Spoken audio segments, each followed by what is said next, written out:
The Grand National has always meant a huge amount to me because I've always wanted to be a jump jockey, and of course the Grand National is the pinnacle of that. I rode in his first Grand National, which he won. I was riding a horse called Spanish Steps, who was a very good horse, but I didn't bargain for Red Rum.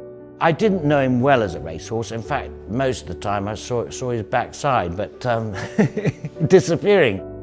I got to know him once I was commissioned, and he is a most amazing horse. Just a terrific character and just very, very charismatic. He had an intelligence about him, and I think they pick up on the fact that they're sort of favoritized, I think, you know, and are sort of idolized, if you like.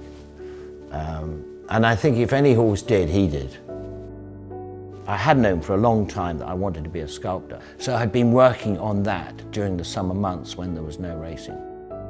I had an exhibition in London and that went very well. And then, by luck, I was commissioned by the sponsors of the Grand National then to make a new trophy, which I did, and to create a life-size statue of the great Red Rum. This became a wonderful project for me because I got to know Ginger and Beryl McCain, and I got to know the horse. When I saw him on the sand, he sort of suddenly came alive, and he had this sort of incredible charisma about him. And I thought, well, maybe that's how we should portray him. I take loads of measurements, then go away and make more drawings. I then make what's called a maquette, which is a scale model of the finished result. Once I've made the scale model, I take it to the client, they approve it. From then on, the scaling out process begins.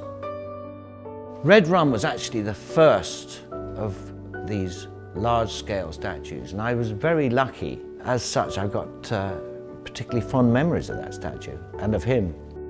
Red Rum was definitely the people's horse. He was always known as the people's horse. And I thought, to commemorate this 40th anniversary of his last win, it would be wonderful to produce a small-scale, exact replica in bronze of my statue that I did those years ago. He was a completely unique horse, and I wanted to celebrate that with these bronzes. It does give people the opportunity to own a small replica of the statue.